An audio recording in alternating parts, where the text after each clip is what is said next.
Hello दोस्तों, कैसे हैं आप सभी। आई होप कि आप सभी अच्छे होंगे, अपने घर पर मस्त होंगे और स्वस्थ होंगे। मैं आपका आशीष सर आपको पढ़ाने जा रहा हूँ 12th क्लास का नया चैप्टर इनवर्स ऑफ ट्रिग्नोमेट्री। कल बताया था लास्ट वीडियो में।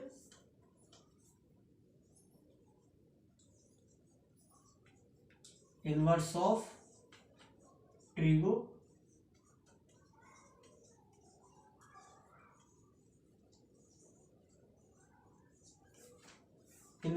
ट्रिग्नोमेट्री। तो देखिए ये टॉपिक क्या है। बहुत से टीचर्स होते हैं, बच्चों को फॉर्मूले याद करा करा कर परेशान कर देते हैं, लेकिन वो फॉर्मूले याद नहीं कर पाते हैं। चलिए हम पहले इन फॉर्मूलों का डेरिवेशंस देखते हैं कि ये फॉर्मूले आखिर बने कैसे, आए कहाँ से। तो आज की वीडियो में केवल बेसिक बेसिक चीज़ें हम इसके बारे में पढ़ेंगे, इनवर्स ऑफ ट्रिग्नोमेट्री के बारे में। चलिए देखते हैं, हम अपने फॉर्मूले का डेरिवेशन करेंगे। जितने भी फॉर्मूले हैं इनवर्स ऑफ ट्रिग्नोमेट्री के, वो सभी यहाँ पर ड्राइव करेंगे। तो चलिए शुरू करते हैं। पहला फॉर्मूला हमारा आप डालते जाइएगा नंबरबाजी से। पहला फॉर्मूला हम करते हैं, माना sine theta is equal to x और theta is equal to sine inverse x. हमने x is equal to sine theta माना है, x is equal to sine theta और theta is equal to sine inverse x माना है। क्योंकि theta की जब यहाँ से हम वैल्यू निकालेंगे तो साइन क्या है, इधर जाकर इनवर्स में हो जाएगा। आप जब भी करते हो इस प्रकार से तो मैं आपको बताता हूँ। जैसे x is equal to y into x is equal to 1 है अगर यहाँ पर, तो y is equal to 1/x लिखते, और y इज इक्वल टू अगर x को ऊपर लेकर जाते हैं तो x की पावर -1 करते नहीं करते। तो यही किया है हमने भी, साइन ऑफ इनवर्स। इसका मतलब यही है, इसे इनवर्स बोल देते हैं। उस और किसी टर्म में पावर -1 हो जाती है, लेकिन इसे हम इनवर्स बोल देते हैं। तो देखते हैं, चूंकि अगर मैं इसको दोनों को 1 के अपॉन लिख दूं, दोनों का व्युत्क्रम कर दूं, sine theta is equal to x का, तो 1/sin थीटा हो जाएगा इज इक्वल टू 1/x हो जाएगा। और 1/sin थीटा क्या होता है, कोसेक थीटा। तो यहाँ से cosec theta is equal to 1/x। और जब यहाँ से भी थीटा की वैल्यू निकालेंगे तो कोसेक इनवर्स 1/x। तो यहाँ पर हमारी एक थीटा की वैल्यू ये है और एक थीटा की वैल्यू ये है, दोनों को इक्वल रख सकते हैं। तो हम क्या लिखेंगे, sine inverse x is equal to cosec inverse 1/x। थोड़ी लाइट प्रॉब्लम कर रही है, देख कर आता हूं मैं।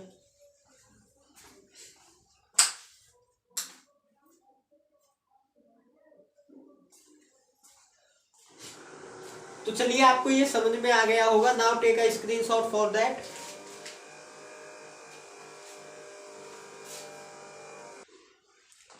तो चलिए हमारा नेक्स्ट फॉर्मूला हम ड्राइव करते हैं। माना इस बार तो हमने साइन थीटा को x माना था, इस बार कॉस थीटा को x मान लेते हैं। Theta is equal to x और थीटा की वैल्यू जब निकालेंगे तो वही पहले की तरह कॉस इनवर्स x हो जाएगा। और हम इसे क्या लिख सकते हैं, क्योंकि अगर मैं इसका व्युत्क्रम करूं 1/cos थीटा लिख देंगे इसको, और 1/x लिख देंगे। दोनों का अगर व्युत्क्रम करेंगे तो 1 में लिख देंगे। और 1/cos थीटा क्या होता है, सेक थीटा। आप सभी 11th क्लास में ये चीजें पढ़ चुके हो, मैं यहाँ पर एक्सप्लेन नहीं करूंगा। और सेक, अब यहाँ से थीटा की वैल्यू जब निकालेंगे तो सेक इनवर्स 1/x हो जाएगी। तो यहाँ भी थीटा की वैल्यू और यहाँ भी थीटा की वैल्यू, दोनों को इक्वल कर देंगे। तो cos inverse x is equal to sec inverse 1/x हो जाएगा। Now take a screenshot for that. बहुत ही सिंपल से क्वेश्चन है, आराम से फॉर्मूले आपको याद भी नहीं करने पड़ेंगे। और एक बार अगर आप सीख जाओगे निकालने की किस तरह से फॉर्मूला ड्राइव हुआ है, तो आपको ज्यादा दिक्कत नहीं आएगी याद करने में। देखिए मैं आपको कुछ होमवर्क में देता हूं, फॉर्मूले आप खुद से निकालना। ये हमने cos is equal to sec inverse 1/x निकाला है। तो अब क्या निकालेंगे आप, tan inverse x is equal to cot inverse 1/x। यानी कि हमें जो फंक्शन है हमारे पास कॉस है, जो भी रेशियो है cos tan cot sec cosec, हमेशा उसका उल्टा, जैसे हमने कॉस का कोसेक किया था और सॉरी साइन का कोसेक किया था और कॉस का सेक किया है, टेन का कॉट किया है और कॉट का टेन कर देंगे। जैसे मैं इसी को दोबारा लिख सकता हूं, तो cot inverse x is equal to tan inverse 1/x, inverse 1/x लिख सकता हूं मैं इसको। और इसे क्या लिख सकता हूं, अगर मैं इसकी दूसरी फॉर्म लिखूं तो sec inverse x is equal to cos inverse 1/x लिख सकता हूं इसको। ये इसके इक्वल होगा, ये इसके इक्वल। अगर मैं इस फॉर्म को इस टर्म में लिख सकता हूं तो इस फॉर्म को इस टर्म में भी लिख सकता हूं। तो ये चीज आपको समझ में आई होगी। ये फॉर्मूला आप खुद से ड्राइव करना। Now take a screenshot for that. Screenshot लीजिए आप।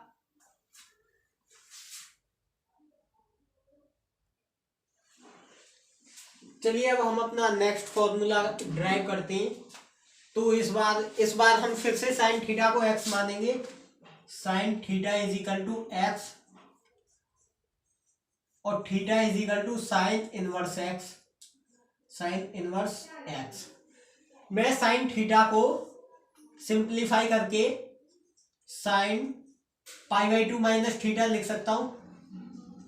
Minus theta is equal to x, sorry sine नहीं, cos π/2 minus theta is equal to x, cos π/2 minus theta is equal to x. अब जब cos को इधर लेकर जाएंगे तो कॉस इनवर्स में हो जाएगा, π/2 minus theta is equal to cos inverse x हो जाएगा। और हमें थीटा की वैल्यू निकाली हुई है साइन इनवर्स एक्स, तो यहाँ पर पुट कर देंगे π/2 minus sine inverse x is equal to cos inverse x. और जब इस टर्म को इधर लेकर जाएंगे तो प्लस में हो जाएगी, तो ये फॉर्मूला बन जाएगा sine inverse x plus cos inverse x is equal to π/2 हो जाएगा। आई होप कि आपको समझ में आया होगा। हमने क्या किया, साइन थीटा को x माना है, थीटा की वैल्यू साइन इनवर्स x लिखी और साइन थीटा को सिंप्लीफाई करके cos π/2 minus theta is equal to x लिखा और π/2 minus theta is equal to cos inverse x हो जाएगा। जब cos इधर जाएगा तो इनवर्स में हो जाएगा। जब हमें थीटा की वैल्यू दी हुई है साइन इनवर्स x, तो हमने साइन इनवर्स x लिखी और साइन इनवर्स x इधर माइनस में तो इधर जाकर प्लस में हो जाएगा। तो अब हम इसको क्या लिख सकते हैं, sine inverse x plus cos inverse x is equal to π/2। Now take a screenshot for that.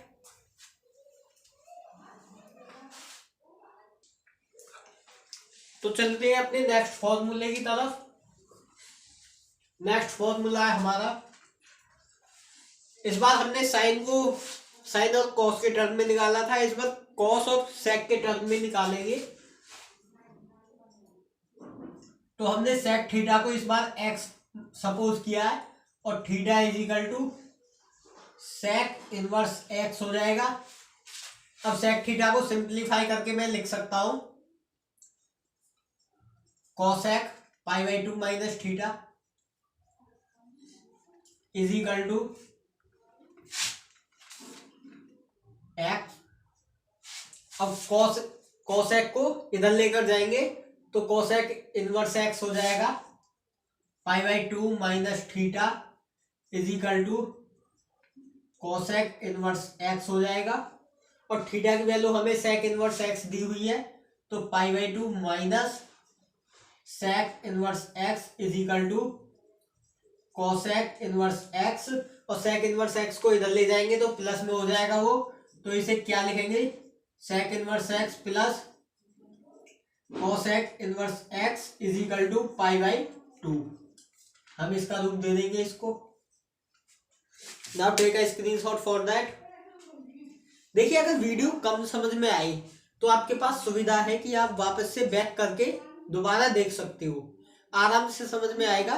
कोई जरूरी नहीं है कि पहली बार में ही समझ में आए, हो सकता है कुछ को पहली बार में समझ में आ जाएगा, हो सकता है किसी को नहीं, किसी को देर से समझ में आएगा और हो सकता है किसी को पहले ही समझ में आ जाए वो। तो एक फॉर्मूला मैं आपको घर से होमवर्क के लिए देता हूं, जिसमें आप tan inverse x plus cot inverse x is equal to pi by 2 आपको शो करना है। ये फॉर्मूला आप खुद से ड्राइव करना, खुद से प्रैक्टिस करना है इसकी। इसे कर लोगे तो इसका मतलब आप इन सभी फॉर्मूला को आराम से ड्राइव कर लोगे। तो इस फॉर्मूले को आप खुद से ड्राइव करना। अगर नहीं हो पाए तो नीचे कमेंट बॉक्स में जरूर लिखना, इसके ऊपर फिर हम वीडियो आगे डिस्कशन कर देंगे वीडियो में। Now take a screenshot for that.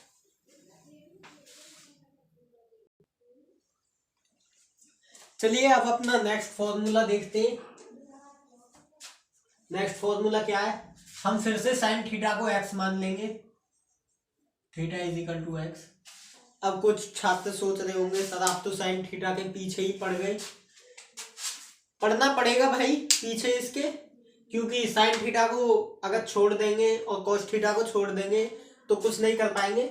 आपको एक इंटरेस्टिंग चीज बताता हूं कि sine theta plus cos theta equal to 1 होता है। ये बहुत ही कमाल के होते हैं यार, साइन थीटा और कॉस थीटा बहुत ही कमाल के होते हैं। अगर इनका स्क्वायर करके ऐड कर दो तो ये 1 हो जाती है। आपने पढ़ा होगा relation, sine square theta plus cos square theta is equal to 1। Sine और कॉस का आप स्क्वायर करके यदि ऐड कर देते हो तो ये दोनों 1 हो जाते हैं। और यार जिंदगी का मजा तो एक ही होने में। चलिए अब ज्यादा डीप में मत जाइए, अपने फॉर्मूले की तरफ चलते हैं। साइन थीटा को हमने एक्स माना और थीटा की वैल्यू यहां से निकालेंगे तो साइन इनवर्स एक्स हो जाएगी। और आप पीछे एक फॉर्मूला पढ़कर आए हो क्या sir, cos theta is equal to root of 1 minus sine square theta. पढ़ा है कि नहीं पढ़ा, बताओ जल्दी। आप कैसे बताओगे, पढ़ा होगा जरूर, क्योंकि यहां पर क्या कर दिया मैंने, रूट कर दिया है। यदि कॉस स्क्वायर थीटा होता है तो ये 1 माइनस साइन स्क्वायर थीटा नहीं होता। अबे 11th क्लास 10th क्लास का फॉर्मूला है यार। और जब इस स्क्वायर को हम हटा देते हैं तो यहाँ पर रूट लगाना पड़ता है। तो अब कॉस थीटा लिखेंगे is equal to root of 1 minus x square. Sir आपने एक्स स्क्वायर कैसे लिख दिया, अबे यार x square sine theta is equal to x मान रखा है तो एक्स स्क्वायर होगा ना। तो अब यहाँ से थीटा की जब वैल्यू निकालेंगे तो cos inverse root of 1 minus x square हो जाएगा, root of 1 minus x square. और यहाँ पर भी हमारे पास थीटा और हमने ये कॉस के टर्म में निकाला है। अब क्या करते हैं, इसको हम टेन के टर्म में और निकालते हैं, टेन। तो टेन थीटा क्या होता है आपने पढ़ा होगा, tan theta is equal to क्या सर, टेन थीटा बराबर तो हमने बहुत कुछ पढ़ रखा है, लेकिन ज्यादा कुछ नहीं। साइन और कॉस के टर्म में हम इसको लिख देंगे साइन थीटा अपॉन में कॉस थीटा। और साइन थीटा की वैल्यू आपको दी हुई है tan theta is equal to, sine theta की वैल्यू कितनी है एक्स और कॉस थीटा की वैल्यू कितनी है root of 1 minus x square. और यहां से जब थीटा की वैल्यू निकालेंगे तो tan inverse x upon root of 1 minus x square. और हमारे पास ये भी थीटा की वैल्यू है, ये भी थीटा की वैल्यू है और ये भी थीटा की वैल्यू है। तो तीनों को हम इक्वल रख देंगे तो हमारा फॉर्मूला क्या बनेगा, sine inverse x is equal to cos inverse root of 1 minus x square is equal to tan inverse x upon में root of 1 minus x square. Now take a screenshot for that, जल्दी से उतार लीजिए, screenshot लीजिए।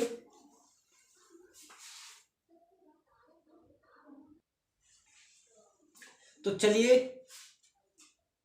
बच्चों, इस बार हमने sign का निकाला था कॉस और टेन के टर्म में, इस बार हम कॉस का निकालते हैं टेन और साइन के टर्म में।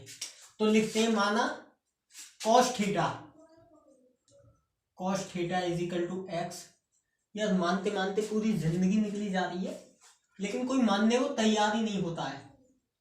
कॉस इनवर्स एक्स हो जाएगा, यहाँ से थीटा की वैल्यू निकालेंगे तो कॉस इनवर्स एक्स। और इसको हम क्या जानते हैं, क्या जानते हैं सर, कुछ नहीं जानते हम, अरे जानते हैं यार, sec theta is equal to root of 1 minus cos square theta होता है। सॉरी साइन थीटा, सेक नहीं साइन। क्या सर आप गलत पढ़ा रहे हो, अरे गलत नहीं यार, हो जाता है, हम भी टीचर हैं, हम भी आप ही की तरह हैं एक, तो हो जाती है गलती। और यहाँ से कॉस थीटा की वैल्यू हमारे पास कितनी है, एक्स। तो sine theta is equal to root of 1 minus x square, और थीटा की वैल्यू जब निकालेंगे तो sine inverse root of 1 minus x square हो गया। अब हम इसे टेन के टर्म में निकालते हैं, तो tan theta is equal to sine theta upon में कॉस थीटा, और यहां से टेन थीटा रखेंगे। साइन थीटा की वैल्यू कितनी है हमारे पास, root of 1 minus x square, और कॉस थीटा की वैल्यू कितनी है, एक्स। तो थीटा की वैल्यू जब यहां से निकालेंगे तो tan inverse root of 1 minus x square upon में एक्स। तो अब क्या लिख सकते हैं, ये भी थीटा की वैल्यू है हमारे पास, ये भी थीटा की वैल्यू है और ये भी थीटा की वैल्यू है, तो तीनों को आपस में इक्वल रख सकते हैं। तो cos inverse x is equal to sine inverse root of 1 minus x square is equal to tan inverse root of 1 minus x square upon में x. Now take a screenshot for that. I hope कि आप सभी को समझ में आया होगा। ये हमारा नेक्स्ट फॉर्मूला है। कॉस को अगर आपको साइन के टर्म में लिखना हो तो sine inverse root of 1 minus x square लिख सकते हो, और कॉस को टेन के टर्म में लिखना हो तो tan inverse root of 1 minus x square upon x. ये सब न्यूमेरिकल जब हम क्वेश्चंस करेंगे, पहले हम एनसीईआरटी खत्म करेंगे, उसके बाद एक्टिव लगाएंगे, फिर और भी बहुत सारा कंटेंट है उसे लगाएंगे। इस बार इस पर कम से कम एक घंटे की वीडियोस लाएंगे हम, कम से कम इसकी 10 वीडियोस तो आनी चाहिए, और बाकी जैसे जैसे सेशन आगे बढ़ेगा वैसे वैसे देखेंगे। चलिए तो नोट कीजिए इसे। तो बच्चों अब हम अपना नेक्स्ट फॉर्मूला देखते हैं। अगला फॉर्मूला हमने साइन कॉस के टर्म में निकाल लिया, लेकिन अब टेन के टर्म में निकालने की बारी है। उसमें हमने साइन कॉस और टेन के टर्म में निकाला था। अगर आप चाहो तो उसे वापस कन्वर्ट कर सकते हो, सेक कोसेक और कोट के टर्म में खुद कर सकते हो। भाई टेन क्या होता है, 1 अपॉन कोट होता है, तो टेन का क्या, कोट का क्या, टेन उल्टा होता है, 1 अपॉन में होता है टेन। तो टेन का जो फॉर्मूला उसे कन्वर्ट करके हम टेन कोट कोसेक और सेक के सिंप्लीफाई कर सकते हैं। तो अब अपना नेक्स्ट फॉर्मूला देखते हैं। इतना ज़्यादा डीप नहीं जा रहे, क्या है कि एग्जाम आने वाले हैं और हमें सिलेबस भी बहुत जल्दी जल्दी पकड़ना है। चलिए तो करते हैं आगे। Tan theta is equal to x. अब कहेंगे बच्चे सर इसमें तो माना ही नहीं है। अरे मान लो यार, मान लो, माना। Tan theta is equal to x और theta is equal to tan inverse x होता है। अब हम इसमें राइट ट्रायंगल का प्रयोग करेंगे। क्यों सर राइट ट्रायंगल का प्रयोग क्यों करेंगे?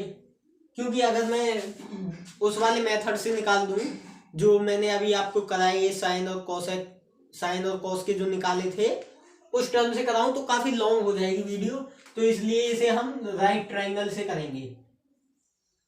राइट ट्रायंगल में ये ट्रायंगल 90 डिग्री होता है, आप सभी जानते हैं। तो क्या करते हैं, टेन थीटा क्या होता है आपने पढ़ा होगा, ये लाल बटे कक्का के ए, यानी कि लंब बटे कर्ण, आधार बटे कर्ण और लंब बटे आधार। इंग्लिश में बोले तो perpendicular base, perpendicular hypotenuse, hypotenuse और बेस। यानी कि अगर मैं इसको इंग्लिश में लिखूं तो परपेंडिकुलर बेस P हो जाएगा, और H यहां पर H होगा, H और A। इसका मतलब है परपेंडिकुलर अपॉन हाइपोटेनियस को आप साइन थीटा बोलते हो, बेस अपॉन हाइपोटेनियस को आप कॉस थीटा बोलते हो, perpendicular upon base, perpendicular upon base, sorry यहां पर ए आएगा, ए, बी नहीं आएगा, ए। हाँ, ए की जगह बी ही आएगा। क्या आया, दिमाग चल रहा है क्या सर? आप गलत लिखते हो। अरे गलत नहीं यार, क्या है कि हम भी यूपी बोर्ड के हैं तो इंग्लिश में बताने में थोड़ी दिक्कत होती है, पढ़े ही नहीं है इंग्लिश में ये वर्ड, तो यूपी बोर्ड के बच्चों के लिए ही हम सीरीज चला रहे हैं। तो क्या है, perpendicular upon hypotenuse, base upon hypotenuse और परपेंडिकुलर अपॉन बेस। तो टेन थीटा क्या होता है, लंब बटे आधार, यानी कि परपेंडिकुलर अपॉन बेस। तो यहाँ पर परपेंडिकुलर में तो एक्स है, एक्स लिख देंगे।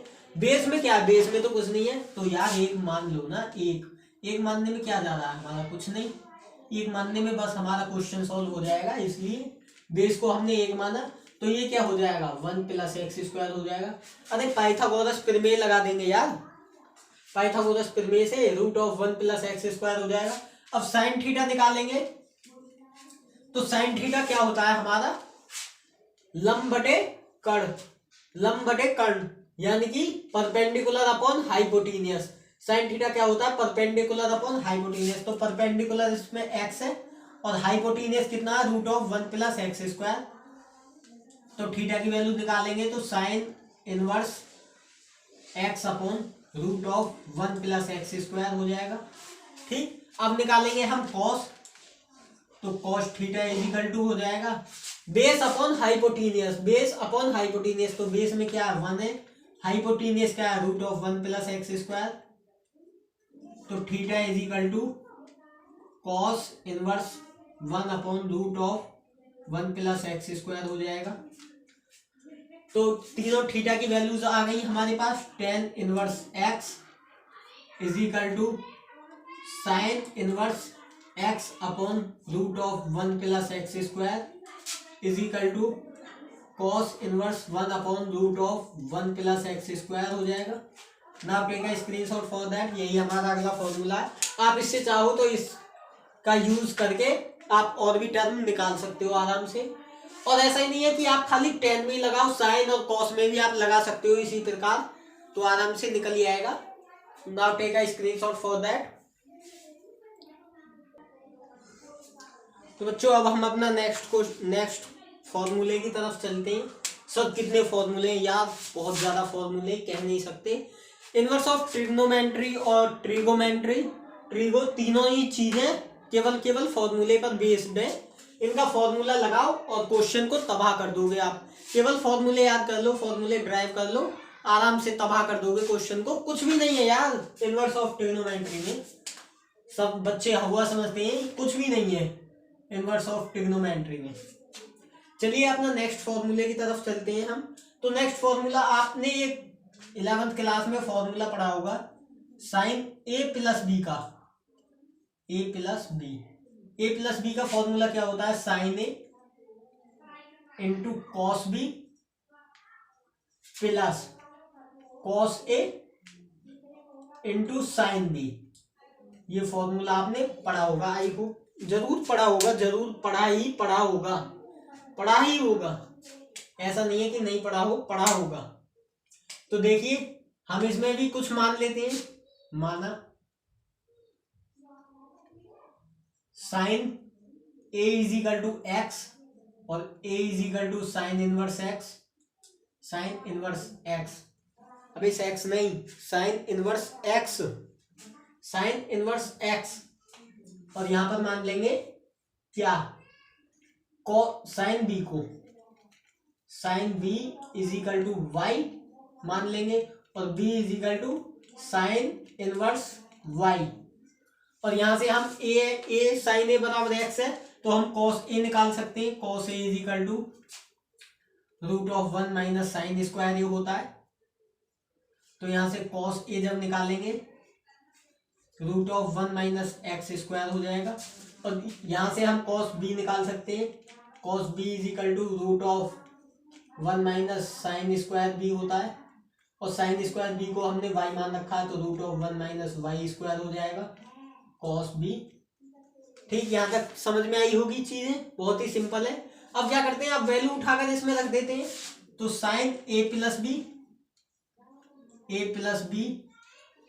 = साइन a की वैल्यू हमारे पास x है, लेकिन cos b की वैल्यू तो √1 - x² है यार, √1 - x² प्लस, अब हमारे पास क्या है cos a, तो cos a की वैल्यू कितनी है यहाँ पर y² होगा, cos b की वैल्यू 1 - y², तो √1 - x² है, इनटू में क्या आ जाएगा साइन b की वैल्यू y है, तो यहाँ पर y आ जाएगा। और जब यहाँ से a + b की वैल्यू निकालेंगे तो साइन उधर जाकर इनवर्स में हो जाएगा, sine inverse x √1 - y² plus y √1 - x²। तो अब ए प्लस बी की वैल्यू हम रख देंगे, ए की वैल्यू साइन इनवर्स एक्स और बी की वैल्यू साइन इनवर्स वाई। तो sine inverse x plus sine inverse y is equal to sine inverse x root of 1 minus y square plus y root of 1 minus x square हो जाएगा। यही आपका next formula है जिसका हम derivation करेंगे, कर दिया है हमने। यही आपका नेक्स्ट फॉर्मूला है। तो now take a screenshot for that. I hope कि समझ में आया होगा।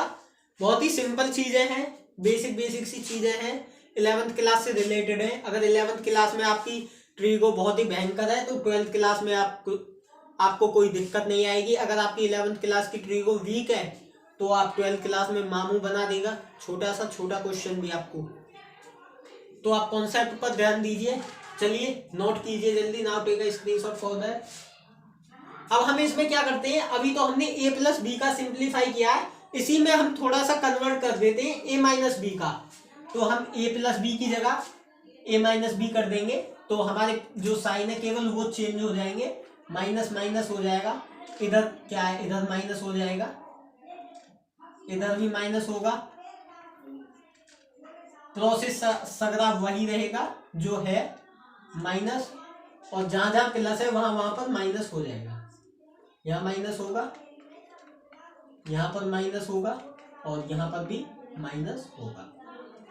ठीक है, तो आई होप कि ये भी क्वेश्चन आपको समझ में आया होगा।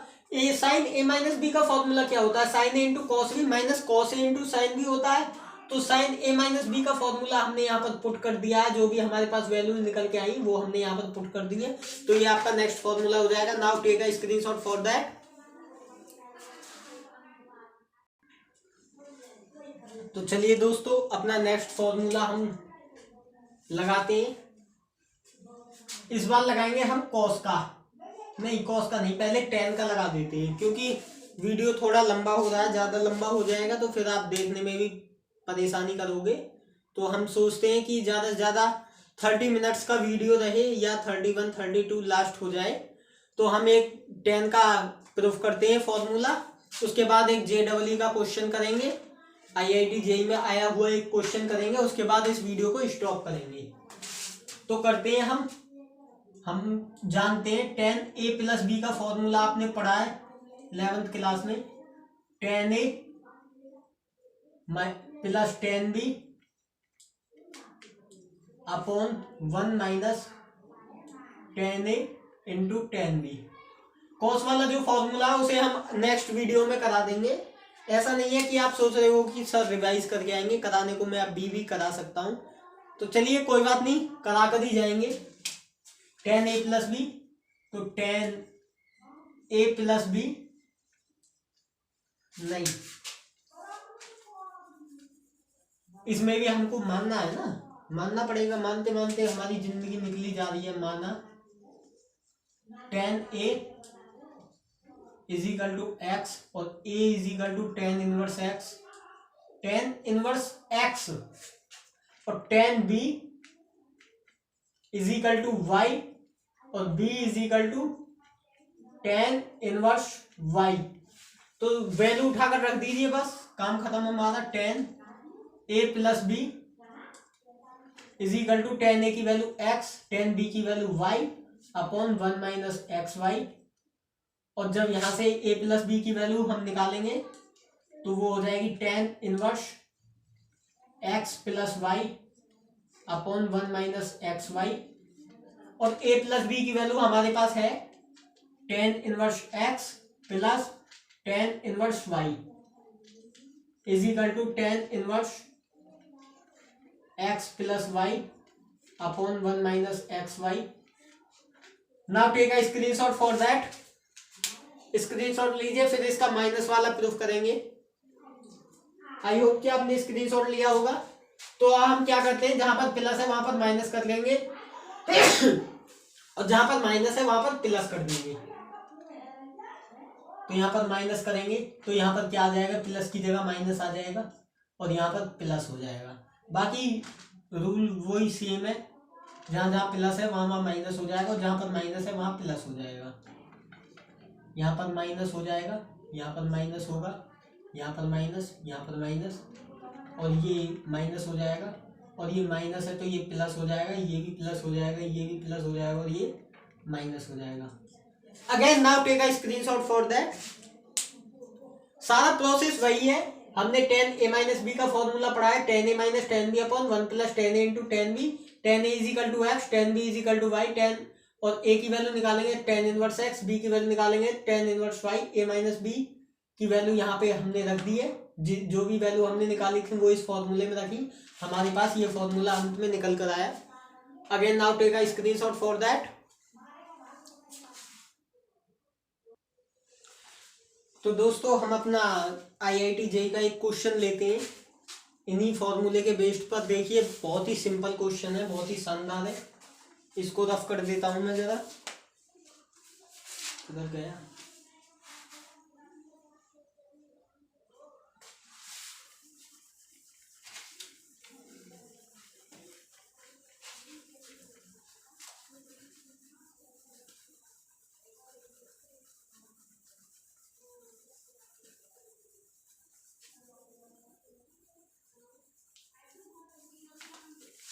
तो देखिए क्वेश्चन क्या है हमारा, आप देखिए 12th क्लास की ही बुक है हमारे पास, इसी में से IIT JEE में क्वेश्चन आया हुआ है, 2013 का क्वेश्चन है ये।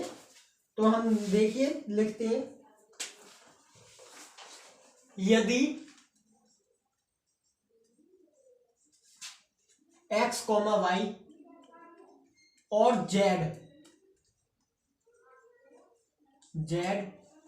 सब एक समांतर श्रेणी में है, एक AP में, यानी कि अर्थमेटिक प्रोग्रेशन, एक समांतर श्रेणी में है। श्रेणी, समांतर श्रेणी जानते हो, AP जो 10th क्लास में पढ़ी थी अर्थमेटिक प्रोग्रेशन, और 11th में भी आपने पढ़ी है। तथा tan inverse x, tan inverse y, tan inverse x, tan inverse y तथा tan inverse z, tan inverse z भी समांतर श्रेणी में है, भी समांतर श्रेणी में है, वीडियो को पॉज कीजिए और अपने से क्वेश्चन लगाइए। मैं इसके ऑप्शन भी यहां पर लिख देता हूं। फर्स्ट ऑप्शन है हमारा x is equal to y is equal to z. Second option है 2x plus 3y is equal to 6z। और थर्ड क्वेश्चन है हमारा, थर्ड ऑप्शन है हमारा 6x is equal to 3y और इज इक्वल टू 2z। और fourth option है हमारा 6x is equal to 4y is equal to 3z। ये हमें चार ऑप्शंस दिए हुए हैं। क्वेश्चन है हमारा, यदि x, y और z एक समांतर श्रेणी में है तथा tan inverse x, tan inverse y और tan इनवर्स z भी समांतर श्रेणी में होंगे। हमसे कहा है कि यदि x, y, z जो वो समांतर श्रेणी में है, अर्थमेटिक प्रोग्रेशन यानी कि AP में है, तो क्या tan इनवर्स x और tan इनवर्स y और tan इनवर्स z भी AP में होंगे। चलिए वीडियो को पॉज कीजिए और अपने से क्वेश्चन को लगाइए।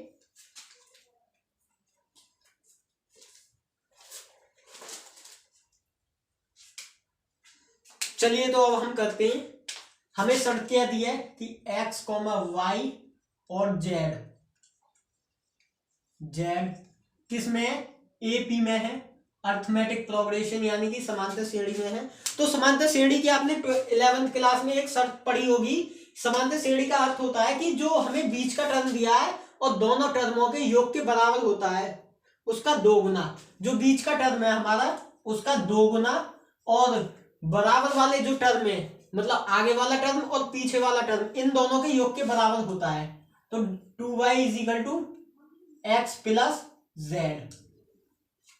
ठीक है, यहां तक आपको समझ में आया कि क्या है कि हमारी समांतर श्रेणी की शर्त होती है, AP की अर्थमेटिक प्रोग्रेशन की एक शर्त होती है कि अरिथमेटिक प्रोग्रेशन में जो बीच वाला जो टर्म होता है उसका 2 गुना उसके बराबर, दोनों जो टर्म होते हैं उन दोनों के योग के बराबर होता है। तो 2y is equal to x plus z हो जाएगा। अब हमें एक शर्त और दी है कि साथ ही tan inverse x, tan inverse y तथा tan इनवर्स z भी समांतर श्रेणी में होंगे। तो हमें इस शर्त को भी लिखना है कि tan inverse x, tan inverse y और tan इनवर्स z भी समांतर श्रेणी में है, समांतर श्रेणी में है। देखिए ये क्वेश्चन जो है IIT 2013 में आया हुआ क्वेश्चन है, IIT में आया है, IIT कैंपस में 2013 का ये क्वेश्चन है, आया हुआ है, जो हमारा JEE का एग्जाम जो होता है। अब हम क्या करते हैं कि इन दोनों में क्या है, tan इनवर्स ले लेते हैं। तो इसे हम क्या लिख सकते हैं, 2 tan inverse y is equal to tan inverse x plus tan inverse z लिख सकते हैं। इसको हम क्या किया, हमने हमें दिया हुआ है XYZ AP में, तो हमने ये शर्त अप्लाई की और tan inverse x, tan inverse y और tan इनवर्स z भी समांतर श्रेणी में है, हमें ये शर्त भी दी हुई है। तो tan inverse x, tan inverse y और tan इनवर्स z है, तो इसमें क्या होगा, tan इनवर्स y जो इसका 2 गुना इन दोनों के योग के बराबर होगा, tan इनवर्स x और tan इनवर्स z के बराबर होगा। तो हमें 2 tan इनवर्स x एक फॉर्मूला जानते हैं 2 tan इनवर्स x का, अभी हम आगे जब फॉर्मूला का डेरिवेशन करेंगे तब कराएंगे। तो 2 tan इनवर्स x का क्या होता है, tan inverse x, 2 tan inverse x का 2x यानी कि 2y अपॉन में 1 माइनस वाई स्क्वायर, यानी कि फॉर्मूला क्या होता है 2 tan इनवर्स x का tan inverse x upon 1 minus x square होता है। मैं यहां पर लिख देता हूं tan inverse x, 2 tan inverse x का tan inverse 2x upon 1 minus x square होता है, ठीक। और इधर हम tan inverse x plus y का, अभी हमने फॉर्मूला ड्राइव किया था tan inverse x plus y का, तो वो यहां पर लगेगा कि tan inverse x plus Z upon 1 minus x Z, ठीक। आई होप कि यहां तक आपको चीजें समझ में आई होंगी। तो देखिए आप क्या करते हैं, हम tan इनवर्स से tan इनवर्स कैंसिल हो जाएगा, कैंसिल आउट हो जाएंगे दोनों, तो 2y upon 1 minus y square is equal to x plus Z upon 1 minus x z हो जाएगा। ये क्या करते हैं, दोनों इसको इधर ले आते हैं और इसको इधर ले जाते हैं, तो यहाँ पर हो जाएगा 2y अपॉन में x plus z is equal to 1 minus y square upon 1 minus x z. यहाँ तक चीजें आपको समझ में आई होंगी। चलिए now take a screenshot for that. अभी आगे और रह गया है क्वेश्चन, थोड़ा सा और है। चलिए आपको यहाँ तक चीज समझ में आई होंगी, उतार लिया होगा आपने। अब हमें देखिए 2y की हमें वैल्यू दी हुई है, 2y की वैल्यू कितनी है, x प्लस जेड, तो हम x प्लस जेड लिखेंगे और अपॉन में x प्लस जेड लिख देंगे इज इक्वल टू, यहाँ तक आपको वैसे दिखाई तो दे रहा है, दिखाई दे रहा होगा, हाँ, 1 minus y square upon 1 minus x z. तो x प्लस जेड से x plus z cancel out हो जाएगा, तो ये क्या हो जाएगा, जब इधर 1 बचेगा तो क्रॉस मल्टीप्लाई करेंगे तो x z is equal to 1 minus y square हो जाएगा, ठीक। यहां तक उतारिए, फिर आगे मिटाकर हम आगे करते हैं क्वेश्चन को। चलिए इसके बाद देखते हैं हम आगे, 1 minus x z, 1 minus x z is equal to 1 minus y square है। 1 से तो 1 कैंसिल आउट हो जाएगा और माइनस से माइनस कैंसिल आउट हो जाएगा, तो y square is equal to x z हो जाएगा, ठीक। तो हमें देखना है इसमें से कौन सी शर्त जो वो लागू हो रही है। तो आपको पता है कि जीपी में गुणोत्तर श्रेणी में का क्या होता है कि जो हमारा बीच वाला जो टर्म है और वो जो होता है वो नेक्स्ट 2 टर्मों के मल्टीपल के बराबर होता है। यानी कि जैसे हमारा 1 इजिकल टू 2 इजिकल टू 3 है, तो इसमें क्या होगा कि 1 जो है वो 1 का स्क्वायर जो है वो 3 इंटू 2 के इक्वल हो जाएगा। यानी कि हमने फॉर एग्जांपल लिया, वैसे 1 इजिकल टू 2 इजिकल टू 3 कभी होता नहीं है, मैंने ऐसे ही एक एग्जांपल ले लिया। कभी आप कहने लगोगे कि सर 1 तो 2 के बराबर होता ही नहीं है, नॉट इक्वल टू लगा दो। नहीं, ऐसा नहीं है, मैंने एक एग्जांपल लिया आपको समझाने के लिए कि यदि हमें 3 शर्त दी हुई है तो उसमें बीच वाला जो टर्म है, सॉरी यहाँ पर नहीं, बीच वाला टर्म आएगा, साइड वाला नहीं, बीच वाला टर्म, यानी कि 2 का जो स्क्वायर है वो 1 इंटू 3 के बराबर हो जाएगा, 1 इंटू 3 के मल्टीपल के योग के बराबर हो जाएगा। तो 2 का स्क्वायर, यानी कि यही शर्त हमें यहाँ पर मिल रही है कि वाई स्क्वायर जो वो एक्स जेड के इक्वल है, वाई स्क्वायर हमारे पास एक्स जेड के इक्वल मिल रहा है। तो इसका मतलब क्या है कि हमारे पास ये वाला ऑप्शन जो वो राइट है। कैसे राइट है, मैंने अभी आपको एग्जांपल के थ्रू बताया कि गुणोत्तर श्रेणी की शर्त क्या होती है कि यदि हमारे पास 3 टर्म गुणोत्तर श्रेणी में है, मैं एग्जांपल ले लेता हूं, ए बी सी हमारे पास गुणोत्तर श्रेणी में है, तो उसमें क्या होता है कि बीच वाला जो टर्म है उसका स्क्वायर जो होता है वो बाकी 2 टर्मों के मल्टीपल के बराबर होता है, ए इंटू सी। और यदि हम इसे लिखें तो आपने 11th क्लास में ऐसा एक क्वेश्चन भी किया होगा इस पे बेस्ड, गुणोत्तर श्रेणी पर, जीपी पर। तो यही आपका फाइनली आंसर हो जाएगा, x is equal to y is equal to z. तो क्या है कि tan inverse x, tan inverse y और tan इनवर्स जेड गुणोत्तर श्रेणी में होंगे। आपका ये फॉर्मूला, आपका ये क्वेश्चन प्रूफ हो चुका है। तो चलिए आज की वीडियो यहीं तक रखते हैं, अब मिलते हैं नेक्स्ट वीडियो में। अगर आपका कोई भी क्वेश्चन हो, किसी भी प्रकार की कोई प्रॉब्लम्स हो तो आप कमेंट करके नीचे बताइए, हम उसके ऊपर वीडियोस डालेंगे। तो आई होप कि आपको ये समझ में आया होगा कि जब भी हमारे पास 3 टर्म होते हैं जीपी में, तो जीपी की ये शर्त होती है कि उसमें बीच वाला जो टर्म है उसका स्क्वायर जो होता है वो साइड वाले 2 टर्मों के गुणनफल के बराबर होता है, यानी कि मल्टीपल के बराबर होता है। तो स्क्रीनशॉट लीजिए, आप आराम से नोट कीजिए। अब आपसे 2 मिनट बातें करती हैं और कुछ नहीं है। देखिए मैंने आपको दिखाया कि ये क्वेश्चन जो है ये मैंने 12th क्लास की बुक से लिया है, तो आपको ये आइडिया हो गया होगा कि 12th क्लास जो है हमारे लिए कितनी इंपॉर्टेंट है। हम केवल उसे मार्क्स पाने के बेसिस पे नहीं पढ़ें, हम उसे नॉलेज पाने के लिए पढ़ना चाहिए। हमारे पास 11th क्लास की जो बुक्स है, फिजिक्स हुई, केमिस्ट्री हुई, मैथ्स हुए, इन सब का क्या रोल है कि जब भी आप कॉम्पिटेटिव एग्जाम दोगे, आईआईटी, जेईई, नीट और भी बहुत से एग्जाम है, एनडीए, एयरफोर्स, नेवी, उनमें बहुत सारे क्वेश्चंस जो हैं वो यहीं तक आते हैं, यहीं से सीमित है। वहां पर हाई लेवल पर जब आप ऊंचे लेवल पर जाओगे, अगर आपका मैथ्स स्ट्रांग है तो आप यूपीएससी की तैयारी कर रहे हो तो आप उसमें ऑप्शनल में मैथ्स रख सकते हो, जिसमें आपके मार्क्स नहीं कटेंगे। क्या है कि मैंने बहुत सारे रिजल्ट देखे हैं यूपीएससी के ऐसे, जिसमें किसी के हिंदी में कम मार्क्स हैं, किसी के उसमें इंग्लिश में कम मार्क्स हैं क्योंकि राइटिंग खराब है, उसमें राइटिंग स्किल देखते हैं। मैथ्स में कोई राइटिंग स्किल नहीं देखता, मैथ्स में जो क्वेश्चन आपने किया है उसका उतना ही नंबर मिलेगा जितना आपने किया है, उस पर कोई भी नंबर काट नहीं सकता, ना राइटिंग पर काट सकता, ना किसी और चीज पर काट सकता। तो आई होप कि आपको आईआईटी जेईई का क्वेश्चन समझ में आया होगा। बहुत ही सिंपल से क्वेश्चन है, ऐसा नहीं है कि बहुत ज्यादा हाई लेवल पर पूछे जाते हैं। आईआईटी जेईई नीट वगैरह में कॉन्सेप्ट सारे यहीं से बनकर आते हैं, 12th क्लास के 11th क्लास के कॉन्सेप्ट आपके बनकर आते हैं। तो आई होप कि ये चीजें समझ में आई होंगी आपको, जितनी बातें मैंने आपको अभी बताई हैं। तो आप मार्क्स पाने के बेसिस पर तो 12th को बिल्कुल भी ना पढ़ें।